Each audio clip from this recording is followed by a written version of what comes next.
Malam. Di bahasa Indonesia judulnya Khotbah di atas bukit. khotbah di atas bukit. Bukit apa? Bukit Zaitun. Ya, Bukit Zaitun. Bukit apa? Zaitun. Bukan Zaitun. Bukan. Saya itu waktu naik ke surga. Oh, Bukit apa? Hah? Ada di mana? Sampai sekarang Ada. para ahli belum mendapati di mana exactly gunung tersebut. Tapi khotbah ini jadi terkenal walaupun bukitnya tidak kita kasih tahu. The Sermon on the Mount. kalau Olivet Discord itu baru di Bukit Zaitun ya. Ya, Olivet Discourse itu Matius 24-25. 24-25. Oh, di atas Bukit Zaitun deh. Ya, Oh, waktu mana Yerusalem ya? baik. Pembukaannya dimulai dengan sebuah perbandingan. Perbandingan antara siapa dan siapa? Bangsa Israel. Bangsa Israel dan Yesus. Ada kesejajaran. Yang satu dicatat dalam buku Keluaran, Yesus dicatat dalam buku Matius. Apa yang ada tiga paling sedikit? Mereka sama-sama apa yang pertama? Bangsa Israel berjalan 40 tahun. Keluar dari Mesir. Mesir. Yesus juga dipanggil dari Mesir. Yang kedua, bangsa Israel dibaptiskan pada waktu mereka menyeberangi laut. Baru yang ketiga apa?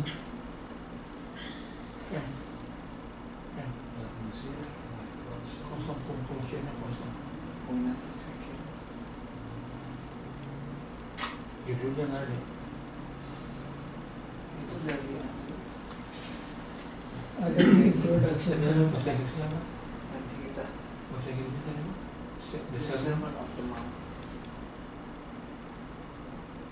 Khotbah di atas bukit dianggap oleh banyak orang walaupun bukan orang Kristen sebagai the most powerful sermon.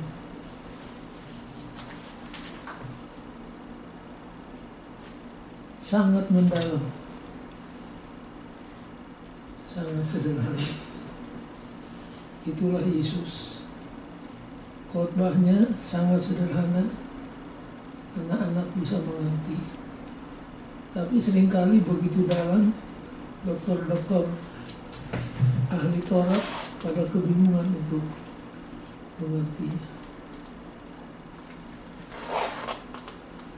Lalu di introduction, poin apa yang sedang diterangkan yang sangat penting? Bagaimanapun hebatnya khotbah itu, Yang lebih bagaimanapun menariknya, yang penting apanya? aplikasinya. Penerapannya. Jadi itulah pokok pikiran. Yang penting adalah penerapannya, aplikasinya.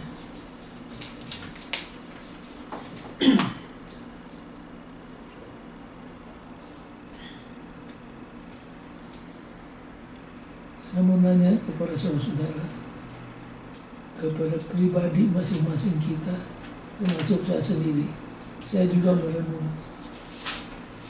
Buat saudara, setelah membaca Matius 5, 6, dan 7 berulang kali, by the way, berapa ayat itu? 101 ayat. Sesudah membaca itu, bagi saudara pribadi, bagian yang mana yang sangat impresif kepada diri saudara, yang sangat hebat? Banyak, tapi yang paling menakutkan boleh juga, mengagetkan boleh juga. Coba sebut. Yesus dan hukum Taurat. Ya, yang mana itu yang Yesus memkhotbahkan Sermon on the Mount? Bagian yang mana yang sangat mengejutkan, menakutkan dalam satu hal? Buat saya pribadi ada beberapa, tapi buat saya yang paling mengejutkan kalau saya membaca statement Yesus, kamu sudah mendengar bahwa jangan kamu berzina. Tetapi apa? Aku berkata kepadamu, barang siapa yang melihat seorang perempuan tergerak syahwatnya, ia Sudah berzina. di dalam hatinya. Jadi buat saya pribadi inilah, kamu sudah mendengar ucapan jangan kamu membunuh, tapi aku berkata kepadamu, barang siapa yang membenci, yang marah, yang mengatakan kepada sesama bodoh, dia juga akan dihukum.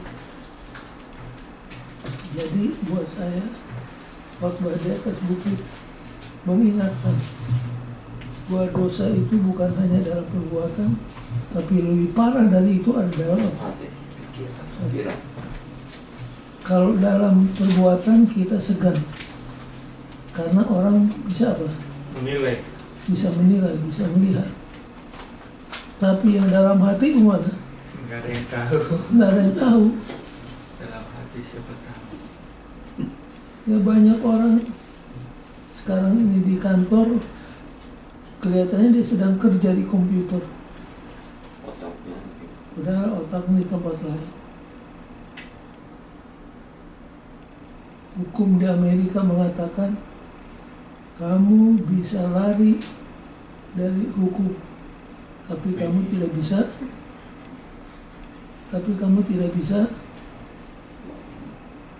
Hiding. tidak bisa sembunyi. Hiding. Hukum buatan Amerika, buatan siapapun manusia di dunia, hanya bisa menyentuh apa yang dibuat, tapi apa yang dipikirkan Tidak bisa. tidak tersentuh. Tapi hukum Tuhan menyentuh. Inilah yang buat saya sangat, dalam satu hal mengagetkan, menakutkan. Jadi dengan demikian mengajak kita untuk apa? Untuk seperti Yusuf, istilahnya practicing the presence of God. Rahasia Yusuf sampai menang dalam pencobaan karena he was practicing the presence of God. Kemana saja dia pergi, dia selalu sadar bahwa Tuhan ada bersama dengan dia. Baik, ada lagi tambahan dari saudara-saudara? Mana buat saudara yang paling mengejutkan? Buat saya yang tadi, bahwa dosa bukan hanya bisa dilihat, tapi dosa itu bisa terjadi di pikiran kita. Dan ini elaborate hukum yang keberapa?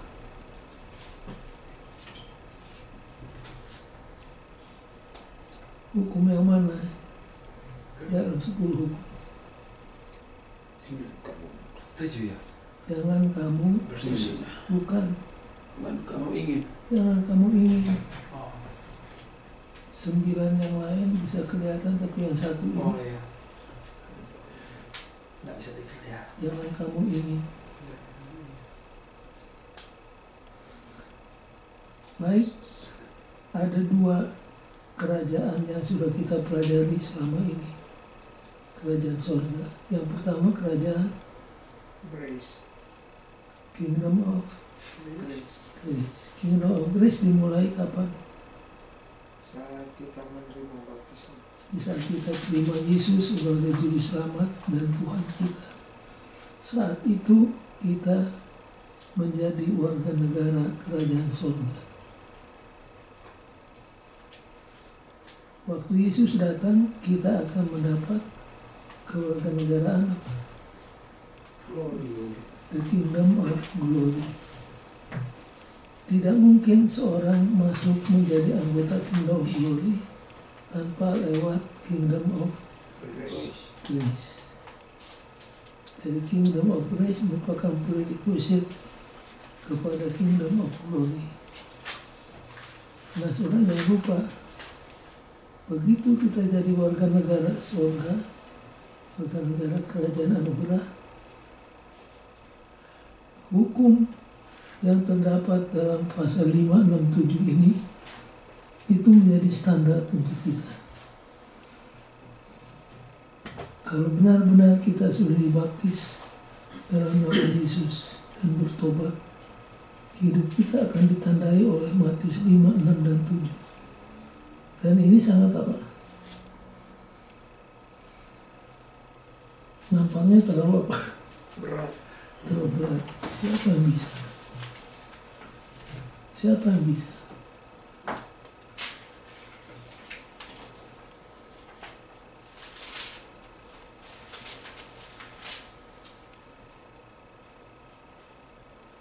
Prinsip dan standar.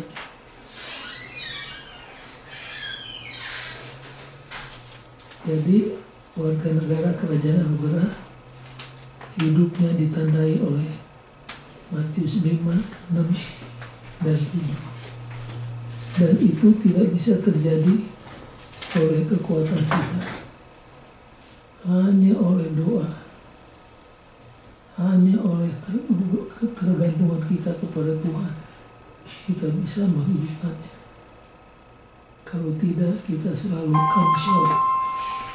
Okay.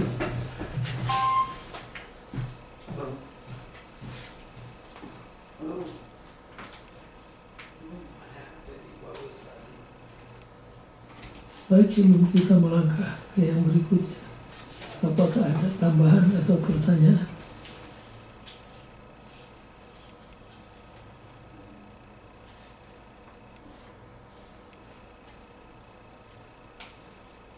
Hel, Iya, gitu. boleh buka Minggu Iya. paragraf kedua.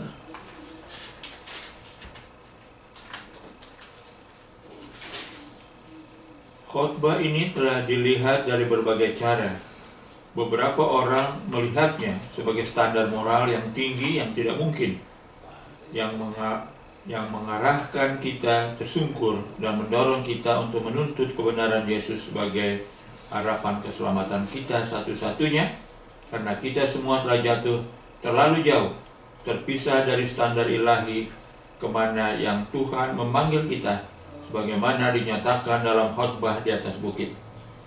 Orang lain melihatnya sebagai sebuah penjelasan mengenai etika bermasyarakat, seruan untuk tidak terlibat tindak kekerasan. Beberapa lagi melihat di dalamnya Injil sosial, suatu seruan yang membawa kerajaan Allah ke bumi dengan usaha manusia. Jadi itulah pendapat-pendapat sementara orang dari berbagai macam kepercayaan. Buat kita itu adalah prinsip dan standar yang harus kita hidupkan tiap hari. Memang kalau orang ikut yang 101 ayat ini, tidak ada lagi peperangan, tidak ada lagi permusuhan, tidak ada lagi kebencian. Bayangkan orang nempelin pipi kanan, kita kasih pipi yang kiri. Kita dianiaya, Doa. kita apa? Berdoa mengampuni. Berdoa. Masih ingat saya cerita ditulis di Reader's Digest. Orang-orang Kristen di Kuba dikeluarkan pemerintah oleh peraturan pemerintah. Orang Kristen mesti diasingkan ke pulau kecil. Jadi sekelompok orang Kristen dibawa ke dalam perahu, dikawal oleh beberapa serdadu komunis. Di jalan mereka menyanyi ke orang-orang Kristen. Tuh, tentara satu komunis itu marah. Dia mau pukul. Yang satu bilang, jangan pukul sama mereka. Ini orang-orang aneh. Kalau kita pukul, mereka berdoa. Kita marahin, mereka nyanyi. Kalau kita bunuh, mereka akan bangkit semua. Rupanya dia baca tentang Yesus. Jangan pegang pada orang.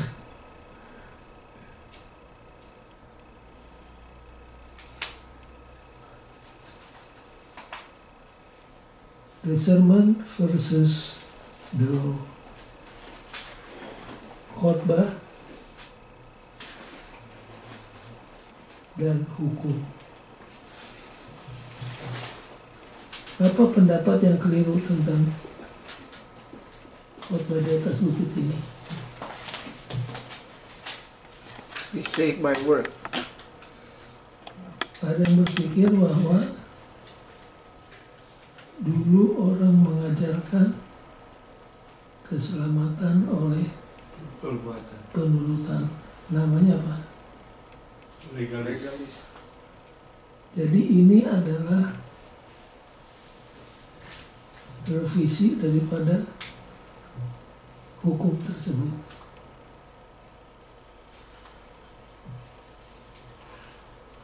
Revisi perbaikan daripada legalisme.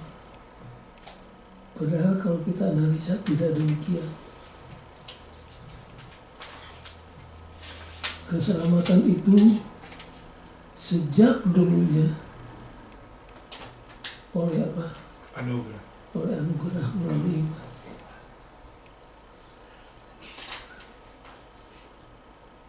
Banyak orang pikir di Alkitab ada dua jalan keselamatan. Perjanjian lama melalui perbuatan, lalu perjanjian baru mengajarkan keselamatan melalui anugerah. Padahal tidak demikian. Dari sejak sebelumnya keselamatan itu selalu by grace through faith. Dan lupa. Coba Hel baca hari Senin paragraf yang terakhir. Iman kepada Kristus bukanlah iman yang baru. Itu adalah iman yang sama dari kejatuhan dan sesudahnya. Dari sejak kejatuhan dan seterusnya. Khotbah di atas bukit bukanlah keselamatan oleh kasih karunia, menggantikan keselamatan oleh usaha. Nah, itu dia. Hal itu tetaplah keselamatan oleh kasih karunia. Anak-anak Israel diselamatkan oleh kasih karunia di Laut Merah sebelum mereka dituntut untuk menurut di Sinai.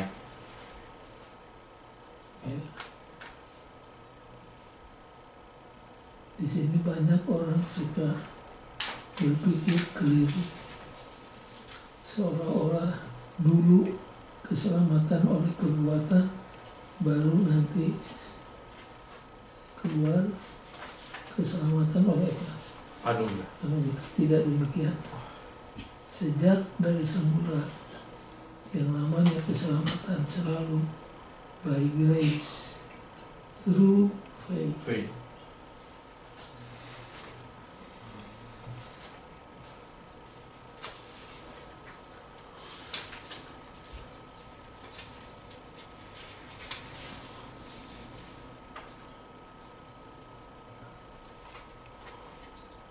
Kemudian di hari Selasa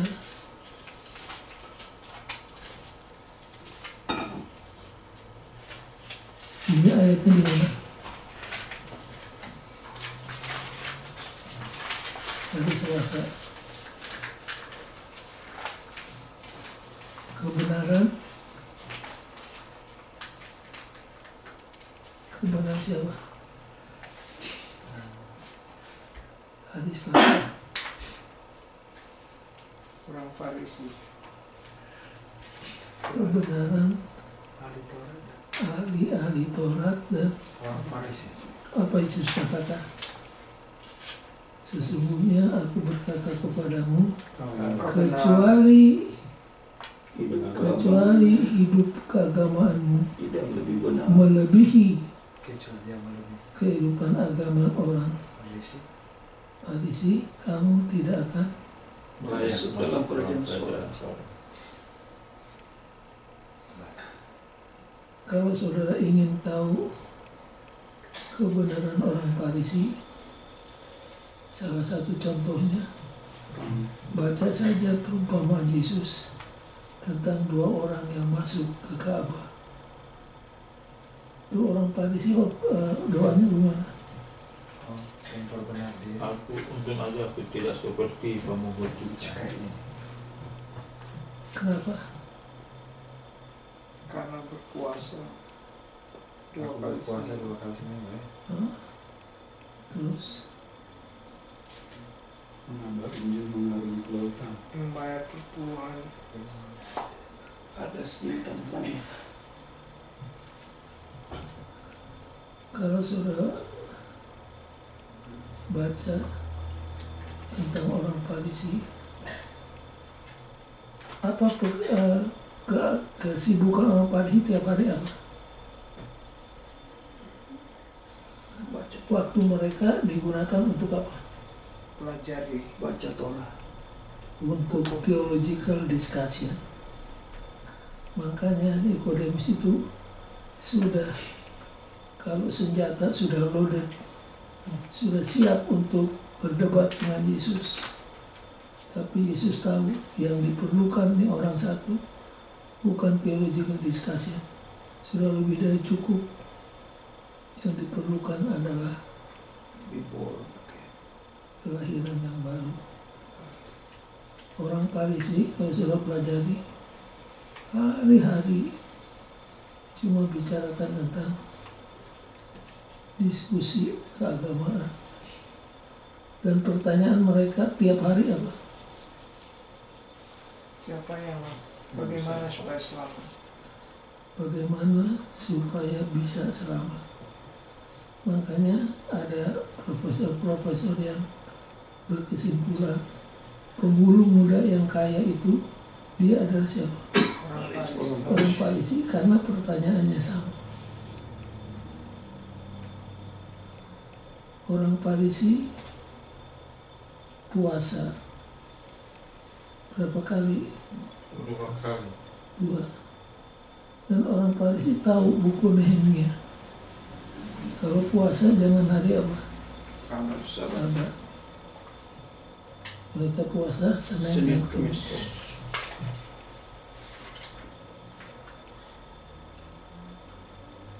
Mereka kalau bayar perpuluhan sampai yang Sekecil. sekecil-kecilnya dibayar. Tapi rumah perempuan janda diapain? Dirampok. Dirampok. Yesus katakan, kamu tidak makan hangat, tapi onta kamu makan. Orang Farisi kalau minum pakai 2 gelas. Minumannya sudah berisi air, sama gelas yang berisi air dan gelas kosong. Sebelum diminum diapain? Disaring. Jadi tiap kali minum disaring. Kenapa? Jangan-jangan ada serangga. Kalau sampai makan serangga itu sudah Perang. melanggar Imamat 11. Itulah bangsa atau orang Farisi. Tapi Yesus katakan kebenaran mereka tidak akan merayakan seorang masuk ke surga. Kenapa? What is the problem dengan kebenaran mereka? Karena apa yang mereka ajarkan tidak dihidupkan. Satu, itu kalau istilah modernnya orang Farisi mengalami apa dalam psikologi Sindrom. Gap. Credibility gap. kesenjangan kredibilitas. Apa yang dikatakan Dengan apa dan yang apa yang dikatakan dihidupkan tidak sama. tidak sama, tidak klop.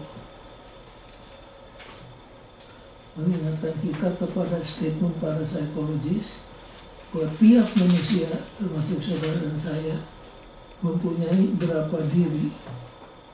Dua. Dua diri. Diri pertama, Inside dan outside. diri pertama disebut Yang depan public Public dan satu self. private. public self. Itu waktu kita hari Sabat di gereja.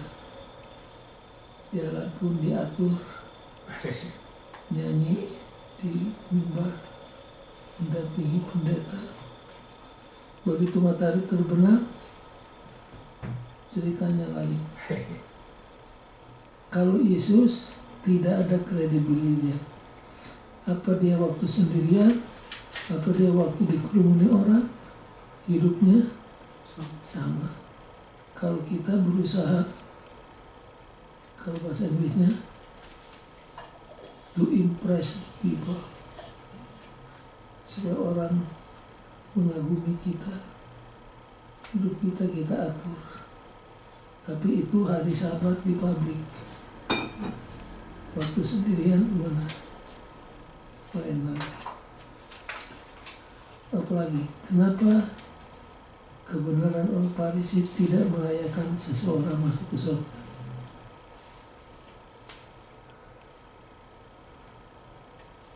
Kalau sudah pelajari apa yang disinggung Yesus dalam khotbah di atas gunung, bukan perbuatannya saja, tapi yang penting apa? Motivasi. Motivasi. Motif mereka supaya Dilihat orang. dilihat orang. Di traffic light mereka akan punya umat kami seolah-olah sedang apa? Sedang berdoa. Kalau mereka puasa, rambut tidak disisir, muka tidak dicuci supaya kelihatan Puasa. santai sedang puasa.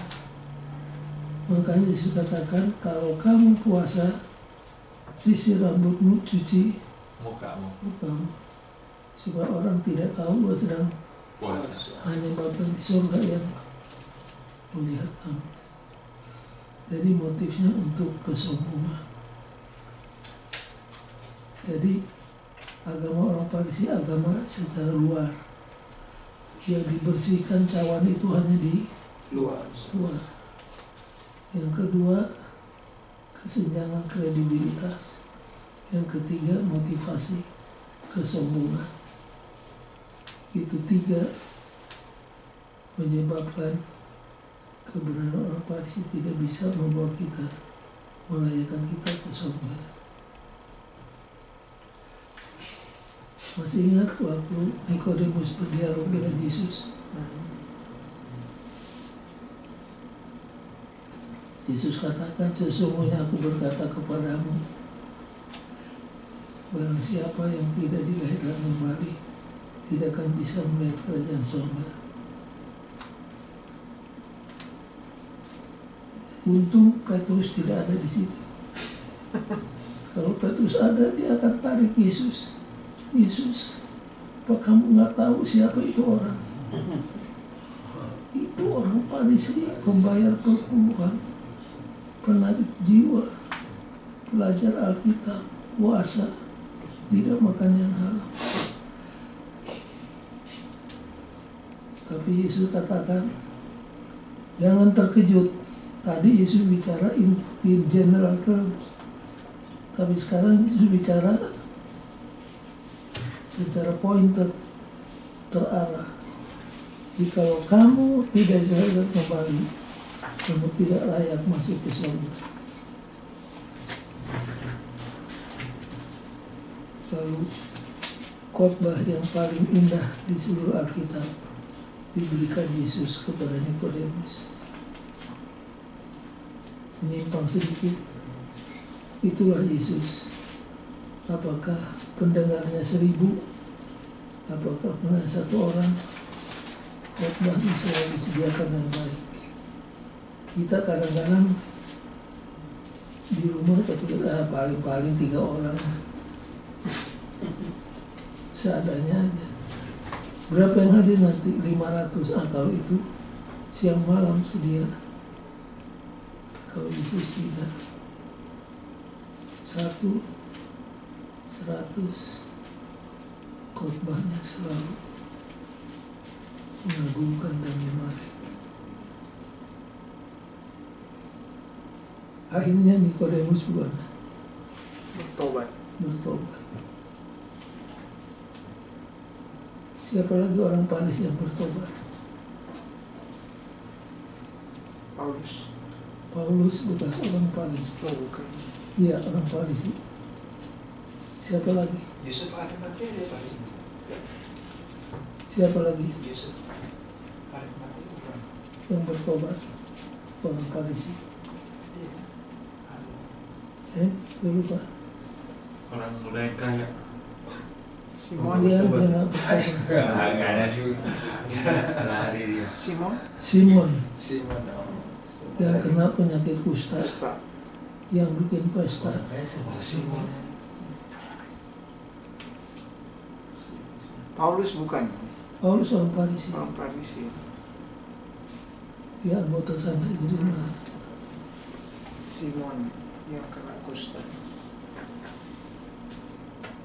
Baik, sampai di sini ada pertanyaan atau buah pikiran yang sudah membagikan. Yang kita mau tanya tentang pelajaran apa tadi ya? Kita diselamatkan by grace. Ya, Tapi kenapa pendeta pada kedatangan Yesus perbuatan itu diperhitungannya? Jelas diperhitungkan. Diperhitungannya? kita dibenarkan oleh Iman. anugerah melalui iman. Iman. We are saved by grace through faith. Tapi kita dihakimi Lalu perbuatan. Perbuatan kita. Ya betul hukumnya. Saya kasih ayatnya ya. Nah, Coba buka Efesus 2 ayat 8 sampai 10.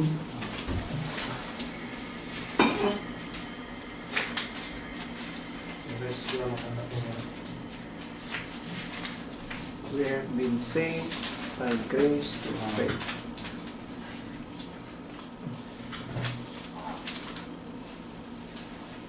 Itu ayat tentang keselamatan.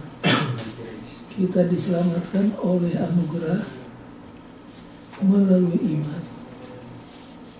Tapi kita dihukum melalui apa? perbuatannya. Ayatnya di mana? For it is by grace you have been saved through faith, and this is not from yourself.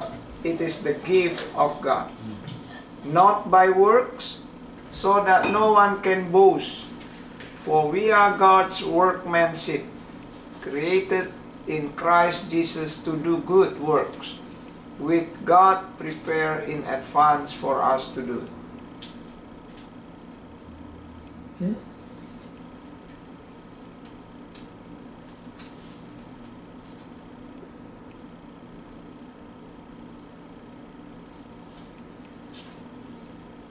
Tapi kita dihakimi menurut Perbuatan.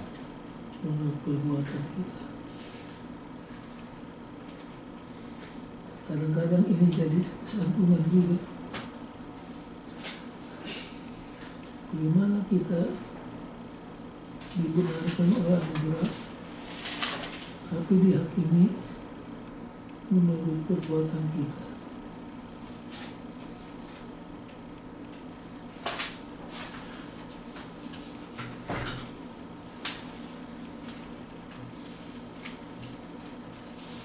Coba cari ayatnya tentang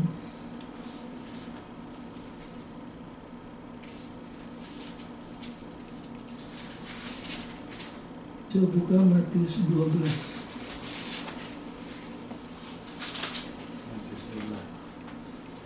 Ayat 30-31.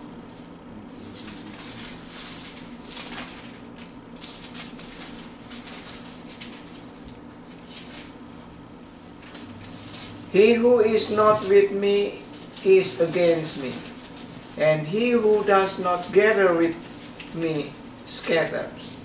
And so I tell you, every sin and blasphemy will be forgiven man, but the blasphemy against the Spirit will not be forgiven. Terus Anyone who speaks a word against the Son of Man will be forgiven, but anyone who speaks against the Holy Spirit will not be forgiven, either in this age or in the age to come.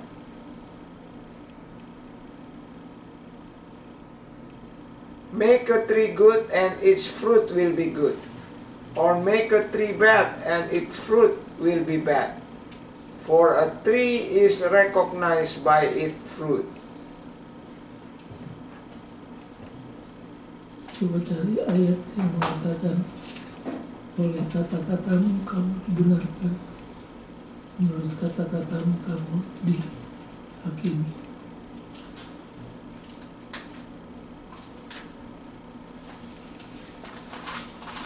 Ayat 37. Ya, Karena menurut ucapanmu engkau akan dibenarkan, dan menurut ucapanmu pula engkau akan dihukum. nah, jadi itu salah satu ayat yang mengatakan bahwa kita akan dihukum menurut perbuatan kita. Itu sebabnya kalau sudah baca Alkitab ada berapa buku? 66. Ada berapa buku?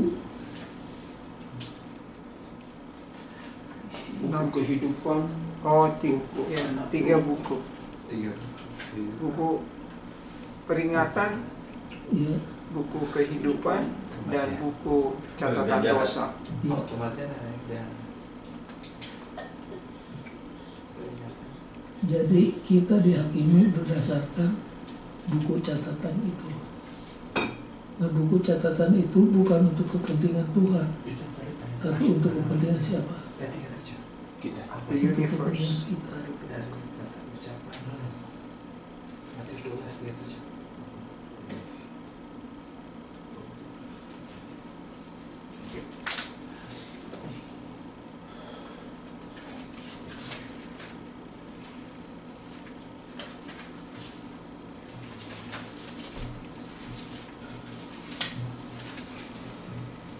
Sekarang kita tiba kepada ayat yang sangat sering disalah mengerti. Ayat mana? Hendaklah kamu sempurna seperti Bapamu sempurna. Hendaklah kamu Sempurna. sempurna sama seperti Bapamu di surga sempurna adanya. Banyak orang Kristen termasuk Advent terserandung oleh ayat ini. Mereka katakan, apa mungkin orang jadi sempurna di dunia ini?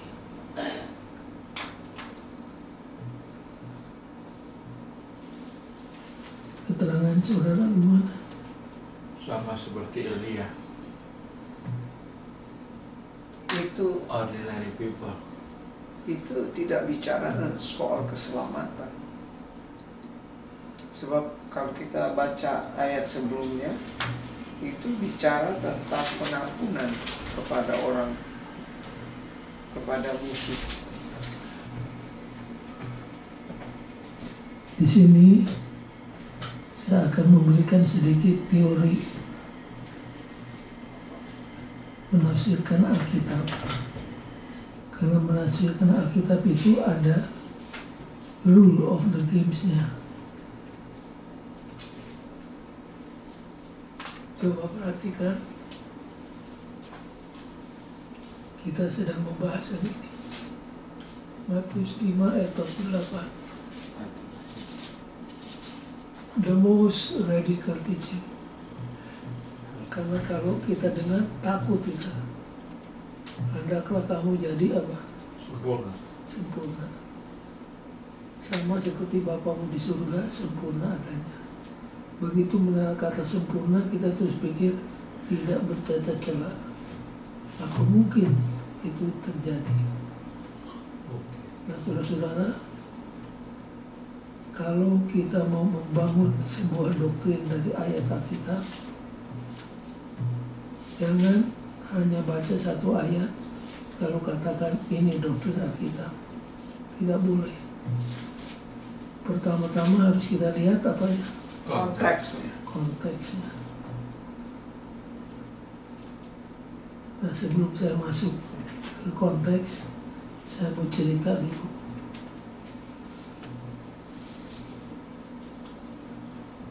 Seorang pendeta di sekolah sahabat sedang mengajar kuasa doa. Pendeta bilang, kalau kamu tiba-tiba berhadapan dengan sesuatu keadaan yang menakutkan, yang pertama kamu buat apa? Berdoa. Harus berdoa. Jangan lupa, pendeta bilang. Jadi kelas itu sedang bicara tentang doa. Lalu pendeta itu cerita, pada suatu hari ada seorang misionari di Afrika dalam perjalanan mengabari Injil. Di tengah jalan ada singa. Misionari itu lari, singa kejar, lari, singa kejar, sampai di tebing. Pendeta terus bertelut, singa itu lompat, terlewat, lalu masuk ke jurang. Pendeta tanya, "Did you get the point?" Apa mengerti? Anak yang di depan angkat tangan, "Yes, I do." State your point. Apa pelajaran yang kamu dapat dari cerita tadi? Sebelum melompat, lihat-lihat dulu. Watch before you jump. Itu dia keluar dari apa? Konteks. Konteks. Pendeta sedang cerita Tentang berdoa. kalau dalam keadaan kritis, bertelut dan berdoa. Dia ambil dari segi yang lain. Sebelum melompat, lihat-lihat dulu. Watch before you jump. Kelihatannya seperti benar, tapi keluar dari apa? Konteks. Nah, seringkali kita menerjemahkan, menafsirkan kata sempurna di luar dari apa? Konteks. Konteks itu berbicara tentang apa? Mengampuni. Pengampuni. Baca dulu ayat sebelumnya. Jadi konteks itu ada dua. Satu disebut immediate context. Immediate context adalah ayat yang terdekat sebelum atau sesudah. Jadi kalau sudah baca Alkitab, kalau ditanya sesuatu, selalu kembali kepada apa? Konteksnya. Jangan seperti cerita tadi, konteksnya berdoa, dia yang lain. Sepintas lalu, dia juga benar. Lihat-lihat dulu dong sebelum melompat.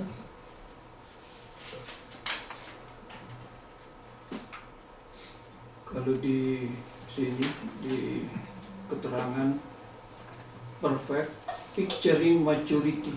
Ya, Not sinless perfection. itu yang kedua, Jack. Hukum yang pertama dalam menafsirkan Alkitab, lihat konteks. Konteks itu ada dua. Immediate konteks, ayat sebelum dan sesudahnya. Yang kedua, wider konteks. Wider konteks, ayat di buku lain, ayat lain tapi bicara tentang hal yang sama. Jadi kalau immediate konteks yang mana? Baca ayat 43 sampai 47. Coba baca.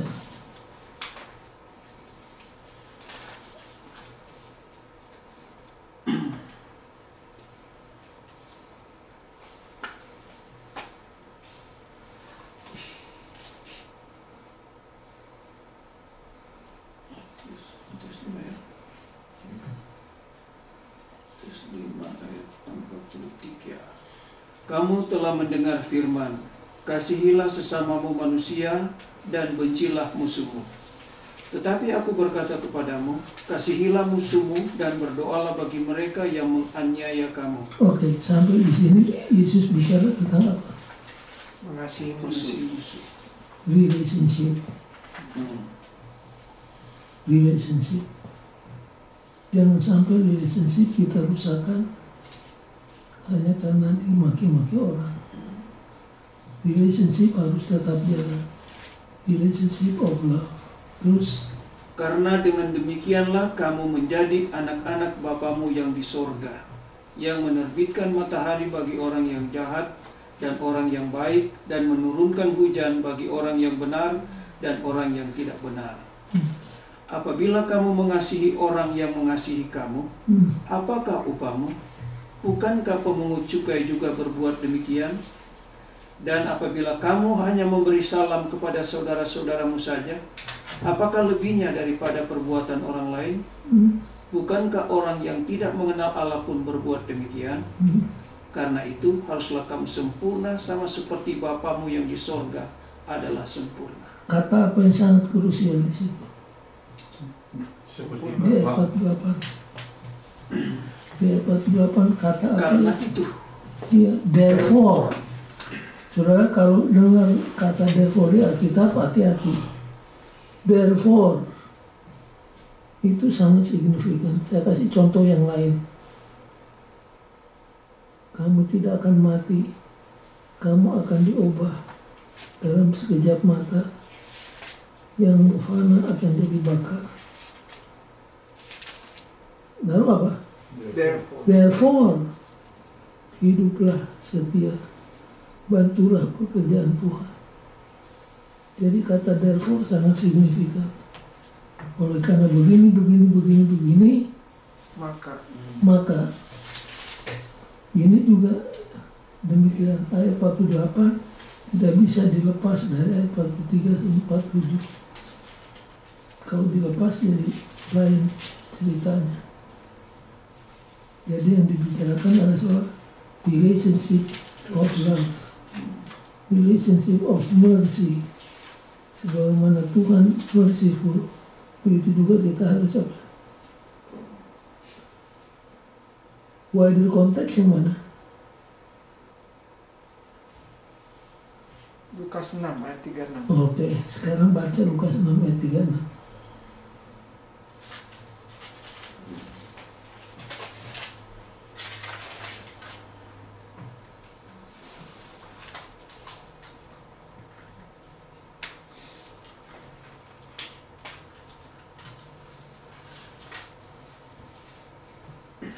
Silakan.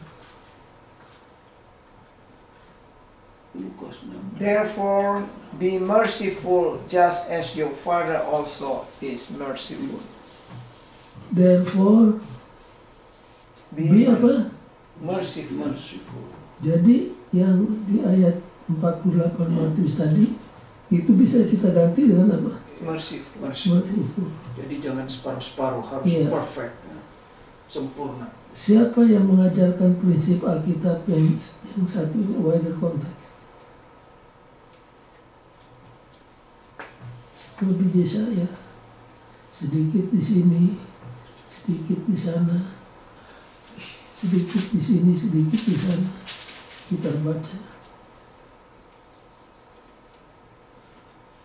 Jadi kalau dalam hermeneutik, interpretasi Alkitab, kalau saudara menginterpretasikan Alkitab di luar konteks, itu adalah unpardonable sin. Itu hukumnya begitu. Kalau saudara menafsirkan ayat Alkitab di luar konteks, saudara melakukan dosa yang tidak bisa diampuni. Jadi konteks yang penting. Nah, yang Jack tadi sebut itu kedua. Apa arti kata itu dalam bahasa aslinya? Kalau saudara besok bisa lihat sapnya library yang kecil, ada 2 buku tebal-tebal. Hurufnya mesti pakai kaca pembesar buat saya, baru kelihatan. Di situ semua kata-kata dalam Alkitab ada dalam bahasa asli. Saya kasih contoh. Kalau orang jahat nanti dibakar oleh Api yang kekal. Jadi orang berpikir, waduh, orang jahat akan terbakar kepanasan berapa lama? Selama-lamanya. Padahal di Judas ayat 7, Sodom dan Gomora dibakar Dengan api yang Selama-lamanya. Jadi bagaimana, apakah api Sodom Gomora masih ada? Tanya sama orang-orang yang baru dari Holy Land. Sudah lama Sodom dan Gomora ada di bawah mati. Apinya sudah lama mati. Jadi apa artinya kekal? Nah, kalau sudah konsult itu buku tadi, kekal yang disambung dengan api itu bahasa Grekanya aineos. Yang ditekankan bukan endurance dari api, tapi destructiveness, kedahsyatannya. Jadi akan dibakar dengan api yang dahsyat sekali, bukan yang tidak bisa dipadamkan. Jadi berbahagialah orang yang belajar bahasa Greka dan Ibrani dan Aramaik seperti Hudi.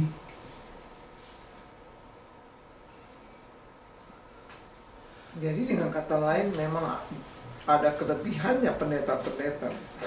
Kalau nggak ada kelebihannya, buat ke sekolah. Kalau sama aja pulang dari sekolah dan sibuk sekolah.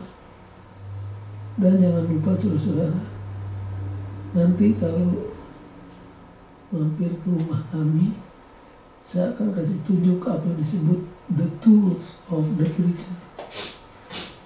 Kalau dokter, dia tidak lepas dengan apa? Stetoskop. Kemana saja dia begitu, stetoskop ada di lehernya. Begitu lihat kecelakaan dalam keadaan emergency, dia bisa tahu. Karena dia selalu pegang apa? Stetoskop. Kalau pergi ke bengkelnya Diki, ada banyak apa? Kunci. Yang paling saya kagumi, DKP alat itu alat untuk mendiagnos. Cuma tempel di mesin terus tahu tuh yang salah di mana. Tanpa itu, saudara boleh cari 1000 item di sana. Petani aja ada apa? Ada cangkulnya. Begitu juga pendeta harus ada apa? Tools yang dasar. Saudara-saudara sebagai anggota nggak perlu mesti beli segala macam yang banyak. Yang dasar-dasarnya aja. Yang seperlu. Nah, kembali kepada kata sempurna. Kalau diperiksa kata aslinya itu artinya apa? Matang, mature. Jangan lupa kesempurnaan ada dua macam. Ada yang disebut relative perfection, ada yang disebut yang kedua apa? Absolute perfection. Kalau absolute perfection, nothing beyond. Tidak ada lagi yang melebihinya. So itu yang tertinggi, paling tinggi. Hanya siapa punya itu? Nah, kita punya disebut apa? Relative perfection. Apa artinya relative perfection? Saya cerita sedikit. Kalau saudara menikah, istri saudara kemudian melahirkan baby. Begitu baby lahir, dia apa? Dia nangis, Menangis. Seminggu kemudian tertawa. saudara marah, ini baby lambat sekali, seminggu belum bisa bersiul. Yang salah bapaknya. Kalau bayi baru umur seminggu, jangan harapkan sudah bisa bersiul-siul. Kalau dia bisa menangis, sudah apa? Jadi baby umur seminggu sempurna kalau dia bisa nangis. Kalau dia ngompol di diapernya biasa. Tapi kalau tuh baby sudah umur 9 tahun, kok masih ngompol, belum bisa nyanyi, belum bisa ketawa, kita mulai concern. Jadi kita bisa jadi baby umur 5 bulan dalam keadaannya yang sempurna, bisa menjadi baby anak yang umur 9 yang sempurna. Tapi kesempurnaan sekarang dengan kesempurnaan 5 tahun yang lalu berbeda. Demikian juga dalam pengetahuan Alkitab. Jangan dari dulu yang sudah tahu hanya Kejadian dan Matius. Ditanya, bagaimana dengan buku Nahum? Buku apa? Nahum. Di mana itu Nahum? Jangan sampai begitu. Artinya dalam kerohanian, dalam pengetahuan, 2 Petrus 3:18 katakan, hendaklah kamu bertumbuh. Jadi kita bisa jadi orang Kristen umur 5 tahun sesudah baptisan sempurna, bisa juga jadi orang Kristen sesudah baptisan 15 tahun sempurna. Tapi kesempurnaannya sangat apa? Relatif. Relatif. Kayak jagung ya, jagung yang masih kecil, Betul. jagung yang sudah besar, namanya juga jagung. Ya, jangan jauh-jauh pencuri di kayu salib. Dia punya pengetahuan sebatas itu. Ya Tuhan, ingatlah aku kalau kamu sudah masuk di kerajaan. Dia sempurna atau tidak? Sempurna dalam keadaan. Jangan bandingkan dengan Henok yang sudah jalan berapa tahun. 300. Jangan bandingkan dengan Paulus ya. Sudah betul. Sudah jadi Farisi, sudah jadi Sanhedrin, duduk di sekolah Gamaliel. Jadi kesempurnaan itu relatif. Demikian juga dengan Matius 5 ayat 48. Kita bisa mengerti dengan prinsip-prinsip tadi. Ini belum termasuk cultural context, historical context, dan lain sebagainya.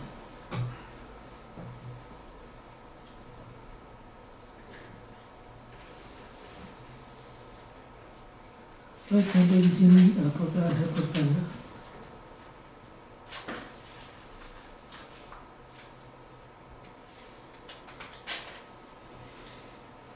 Kalau tidak ada, in conclusion.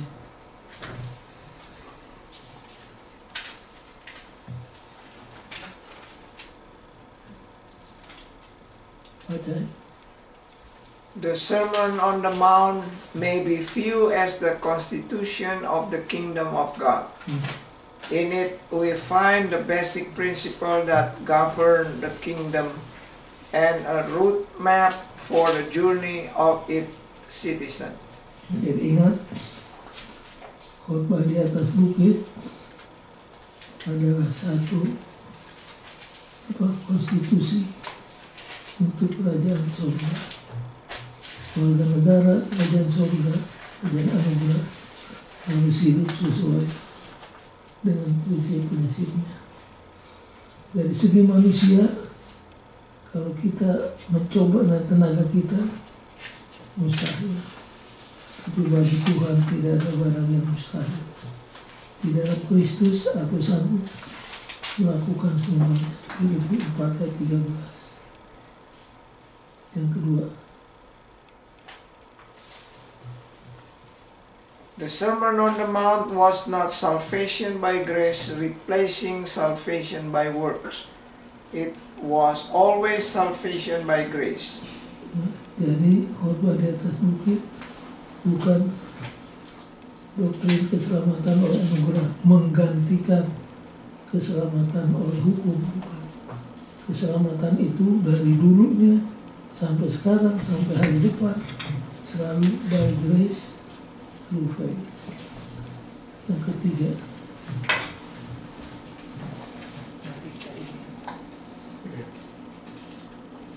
We must not just listen to this sermon, we also must apply it. ini yang paling penting untuk malam ini.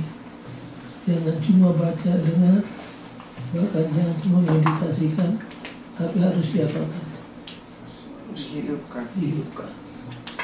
Itulah yang paling perlu untuk kita semua.